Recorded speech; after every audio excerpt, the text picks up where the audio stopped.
अच्छा, ये है प्रैक्टिकल लैब से रिलेटेड टास्क। इसमें हम क्या करेंगे, ऑब्जेक्ट को एज अ पैरामीटर पास करेंगे किसी भी फंक्शन के अंदर। तो मैं क्या करती हूँ, मैं एक न्यू क्लास बनाती हूँ। उस क्लास का नाम मैं अपनी मर्जी से कोई भी स्पेसिफाई करी हूँ। क्लास का नाम है सपोज फंक्शन पैरामीटर, ठीक है।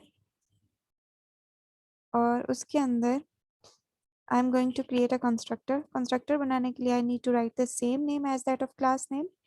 तो मैंने सेम नेम लिखा। फिलहाल मैं इसको कोई आर्ग्यूमेंट्स, कोई पैरामीटर्स कुछ भी पास नहीं करी।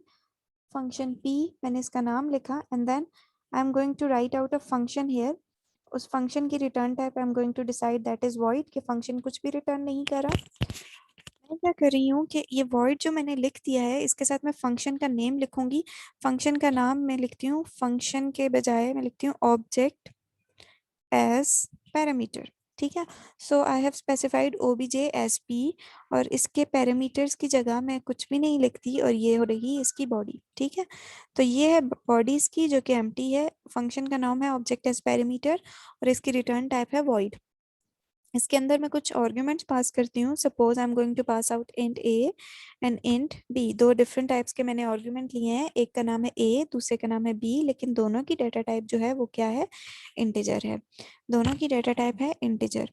यहाँ पर मैं कुछ इसको थोड़ा मॉडिफाई करती हूँ। चूंकि मैंने ऑब्जेक्ट को एज अ पैरामीटर पास करना है, तो मैं ऑब्जेक्ट को एज अ पैरामीटर कैसे पास करूंगी, मैं इन दोनों को हटाने के बजाय एक तीसरा आर्ग्यूमेंट पास करती हूँ। एक तीसरा आर्गुमेंट जो मैं पास कर रही हूँ उसके अंदर मैं ये करूँगी, एक ऑब्जेक्ट को पास करूँगी, ठीक है। इससे पहले हमने ऑब्जेक्ट को एज अ पैरामीटर पास नहीं किया, तो मैं ऑब्जेक्ट को एज अ पैरामीटर पास करती हूँ। और ऑब्जेक्ट को पैरामीटर के तौर पर पास करने के लिए I need to decide two things. एक, मुझे ये डिसाइड करना है कि वो किस क्लास का ऑब्जेक्ट है। जिस भी क्लास का ऑब्जेक्ट है उस क्लास का नेम मुझे पता होना चाहिए। एंड सेकेंडली, मैं अपने ऑब्जेक्ट का नाम क्या रखना चाहती हूँ वो मेरी चॉइस है। मेरी चॉइस का कोई भी नाम हो सकता है। So let's write the third argument. Third argument के लिए मुझे चाहिए क्लास नेम। मैं ये सपोज करती हूँ कि क्लास नेम यही है फंक पी, तो मैं यहाँ पर लिखूंगी कि ये क्या है, फंक पी, ठीक है। इसके साथ मैं यहाँ पर ऑब्जेक्ट का नेम स्पेसिफाई करूंगी, जो आई सपोज के ऑब्जेक्ट का नाम है ओबी। ये आप अपनी मर्जी से बदल सकते हैं। यहाँ पर फंक पी बिल्कुल उसी तरह से है जैसे कि इंटीजर है, यानी func P is a class name and class name is a data type. Similarly int is a data type. तो आप कभी भी आर्ग्यूमेंट पास करते हुए सबसे पहले क्या करते हो, आप सबसे पहले पास करते हो उसकी डेटा टाइप, और फिर आप पास करते हो उसका नेम। तो यहाँ पर हम ऑब्जेक्ट को एज अ पैरामीटर पास करते हुए भी वही करें कि फंक पी हमने लिखा और फिर साथ में ओ बी ऑब्जेक्ट का नेम स्पेसिफाई किया। इसके बाद मैं ये करूंगी कि यहाँ पर इसकी फिलहाल मैं फंक्शन की कोई बॉडी नहीं बनाती, बल्कि मैं आपको बताऊंगी कि ये वाला फंक्शन कॉल कैसे होगा मेन क्लास से। तो चूंकि ये किसी और क्लास का फंक्शन है, फंक पी क्लास के अंदर ये फंक्शन है, जबकि स्टिच टास्क के अंदर, स्टिच तो नहीं कुछ और लिखा हुआ है इस टास्क के अंदर, मैं यहाँ पर स्पेसिफाई करना चाह रही हूँ कि मैं इसको कॉल कैसे करूंगी। चूंकि कोई और क्लास है, तो I need to make an object of this func P class. Func P class का ऑब्जेक्ट बनाने के लिए आई राइट फन पी, और यहाँ पर मैं लिखती हूँ my O B J equals to new func P, जो कि मेरी क्लास का नाम है, और ये मैंने क्रिएट कर लिया उसका ऑब्जेक्ट। अब मैं कोई और ऑब्जेक्ट भी क्रिएट करती हूँ। मैं दूसरा ऑब्जेक्ट क्यों क्रिएट कर रही हूँ, इसलिए कि मुझे ये जो फंक्शन कॉल करना है ना, ऑब्जेक्ट एज पी वाला फंक्शन, इसको मुझे यहाँ पर एक ऑब्जेक्ट पास करना है। और जो ऑब्जेक्ट मैं यहाँ पर पास करूंगी इसको, वो ऑब्जेक्ट मुझे कहीं ना कहीं क्रिएट करना है। तो उस ऑब्जेक्ट को मैं यहाँ क्रिएट करती हूँ और उसका नाम मैं रखती हूँ माई OBJ2। और ये वो फंक्शन होगा, ये वो ऑब्जेक्ट होगा जिसको मैं पास करूंगी फंक्शन को, ठीक है, कॉल करते हुए। तो इसके बाद आप देखें my OB J and then comes my OBJ2। I have created two different objects. एक ऑब्जेक्ट वो ऑब्जेक्ट है जिसके साथ डॉट लगा के मैं इस फंक्शन को कॉल करूंगी, यानी जो हम बोलते हैं हमेशा ऑब्जेक्ट के रेफरेंस से फंक्शन को कॉल करना।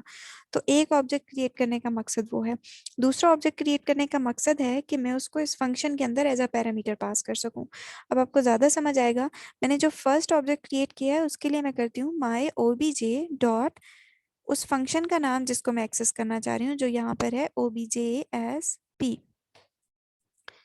ठीक है, माई ओबीजे फंक्शन का नाम, ऑब्जेक्ट का नाम है और उसके रेफरेंस से मैं फंक्शन का नाम कॉल कर रही हूँ। फंक्शन का नाम है ओबीजे एस पी और उसके अंदर मुझे 3 आर्ग्यूमेंट्स पास करने हैं। कौन कौन से आर्ग्यूमेंट? एक आर्ग्यूमेंट मुझे ए पास करना है जो कि इंटीजर टाइप का है, उसकी वैल्यू में रखती हूँ 5। दूसरा आर्ग्यूमेंट मुझे बी पास करना है जो कि इंटीजर टाइप का है, जिसकी वैल्यू में रखती हूँ 7। और तीसरा आर्ग्यूमेंट मुझे ऑब्जेक्ट पास करना है जो किस क्लास का ऑब्जेक्ट होगा, जो फन पी क्लास का ऑब्जेक्ट होगा। तो फन पी क्लास का ऑब्जेक्ट मेरे पास एक अवेलेबल है जिसका नाम है my obj2।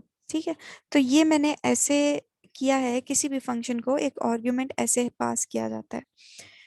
ठीक है, अब आप अगर स्लाइड्स में देखें तो वहां पर एक टास्क है जिसमें आपने ये करना है कि एक कार क्लास बनानी है। कार क्लास की डिफरेंट स्पीड्स होंगी और उन स्पीड्स के अकॉर्डिंग रन टाइम पे आप डिफरेंट वैल्यूज पास करेंगे और उन वैल्यूज के अकॉर्डिंग आप ये डिसाइड करोगे कि कौन सी कार सबसे ज़्यादा फास्टली चलती है। लेकिन उसके अंदर कंडीशन ये है कि कंडीशन नंबर 1 में आपने ये करना है कि जो पैरामीटर आप पास करोगे वो एज एन ऑब्जेक्ट पास करने हैं। ठीक है, let me just straight away jump to that slide. तो वो कहाँ पर है?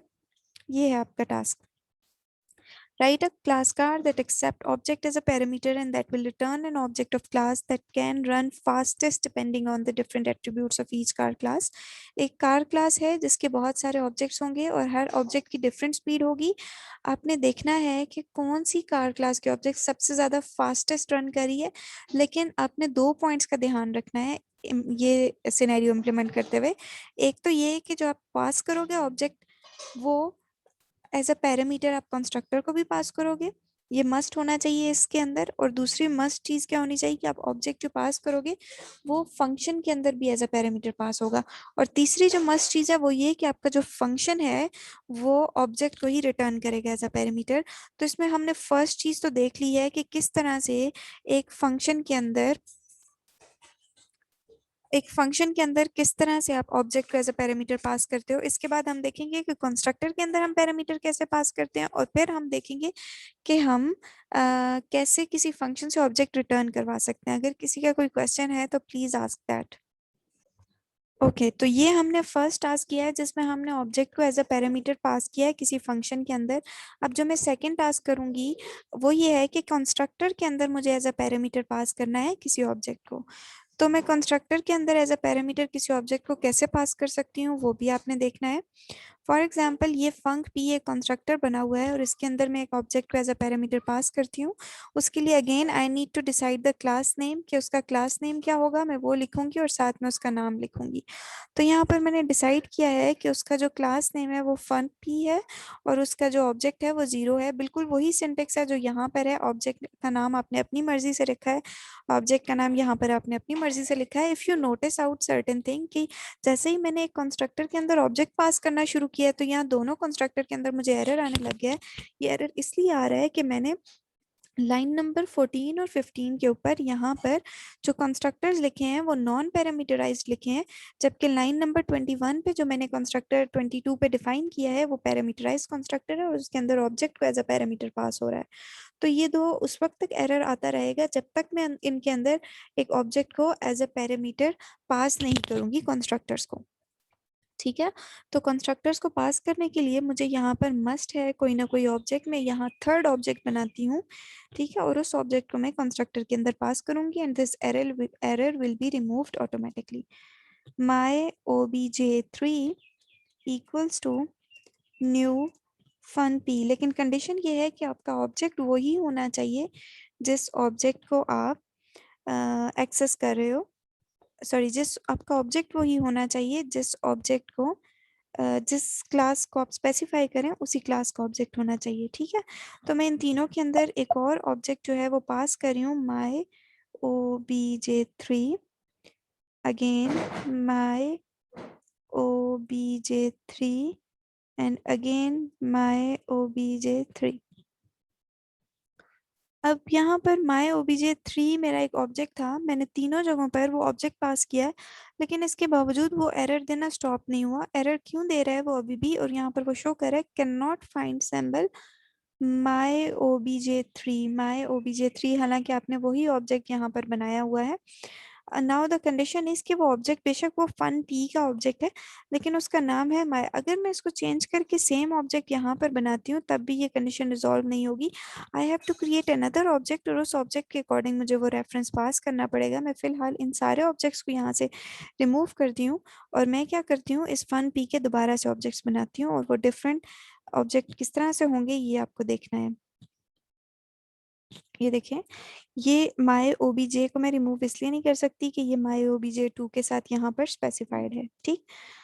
तो इसके बजाय आई हैव अ सोल्यूशन कि मैं यहाँ से इसके कंस्ट्रक्टर्स के अंदर से, आपको वैसे एरर तो समझ आया ना कि ये एरर क्यों आ रहा है।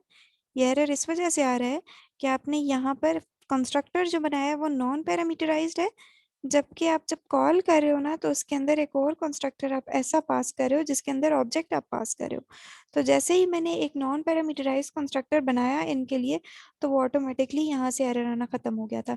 एक सोल्यूशन तो ये था कि चूंकि कंस्ट्रक्टर नॉन पैरामीटराइज्ड आपने इधर कॉल किया है तो आप नॉन पैरामीटराइज्ड कंस्ट्रक्टर यहाँ डिफाइन भी कर दो। वो जैसे ही मैंने डिफाइन किया तो वो एरर खत्म हो गया।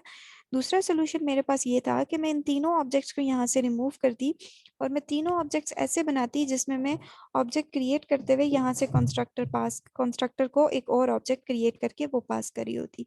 तो ये दोनों सोल्यूशंस थे जिनके थ्रू एरर रिजॉल्व हो सकता था। मैंने सेकंड सोल्यूशन को फॉलो किया है जिसमें मैंने एक ऐसा कंस्ट्रक्टर यहाँ पे बना दिया है जो कि नॉन पैरामीटराइज्ड है, ठीक है। So this is actually how you pass a object as a parameter to a constructor. अब थर्ड चीज जो है वो सबसे ज्यादा इंपॉर्टेंट है।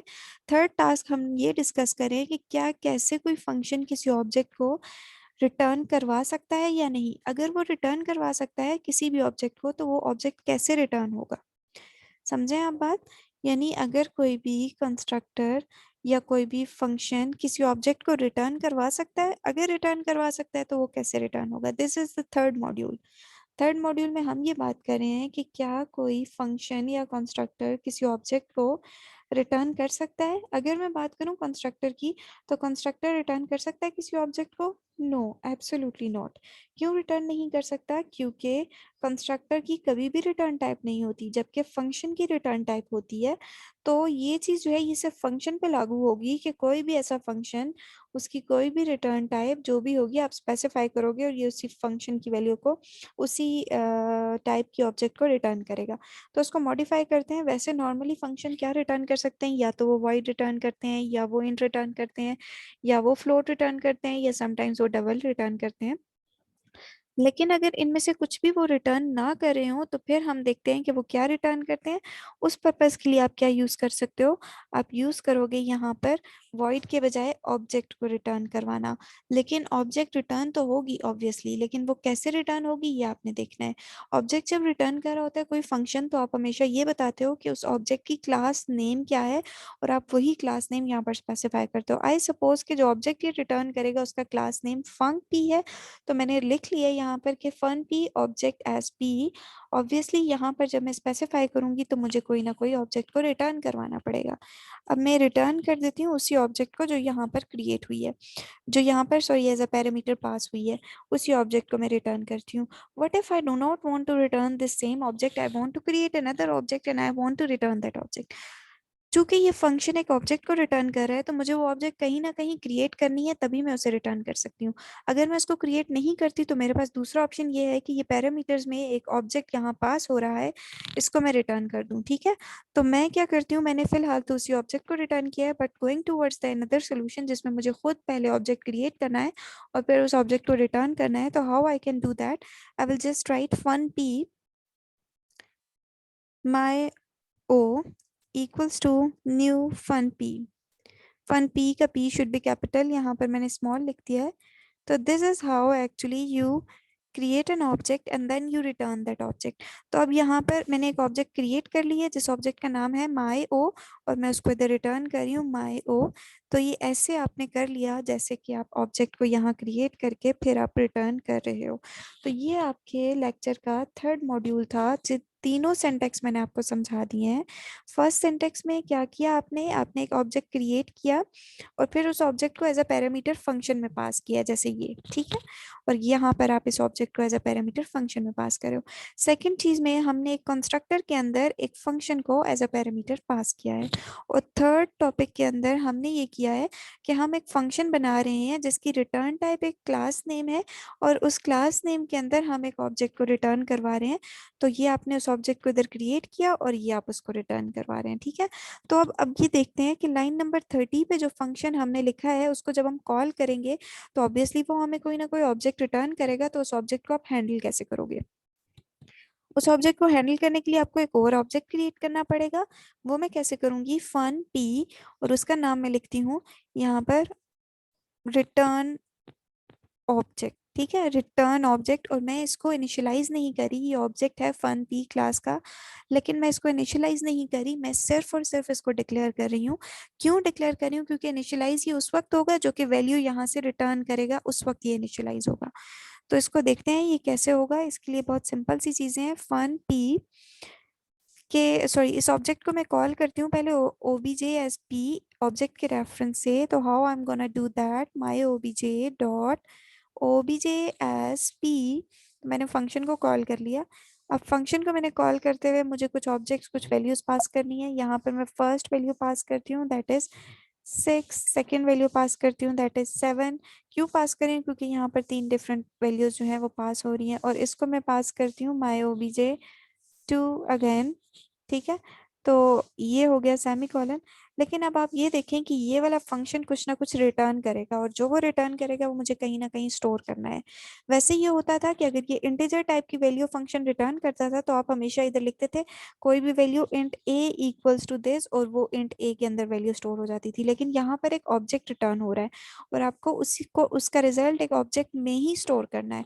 और उसके लिए हमने ये ऑब्जेक्ट डिक्लेयर किया है जिसमें मैं इसको स्टोर करूंगी and that is return O B, ठीक है। तो ये ऐसे होता है, इस तरह से आप इसको कॉल करते हैं। इसमें किसी का कोई क्वेश्चन है या कोई कंफ्यूजन है तो आप पूछ सकते हैं, अदरवाइज इसको आप मजीद डिटेल में अगर सुनना चाहें रिकॉर्डेड फॉर्म में ही तो जो CSSC का जो लेक्चर है उसका लिंक भी मैं आपके साथ शेयर कर लूंगी, वो भी आप देख लीजिएगा। अदरवाइज किसी का क्वेश्चन है तो प्लीज आस्क, वरना हम नेक्स्ट क्लास में फिर मैं आपसे क्वेश्चन पूछूंगी कि ये कैसे कैसे मैंने किया है। इसलिए बेहतर ये है कि आप लोग अभी पूछ लें।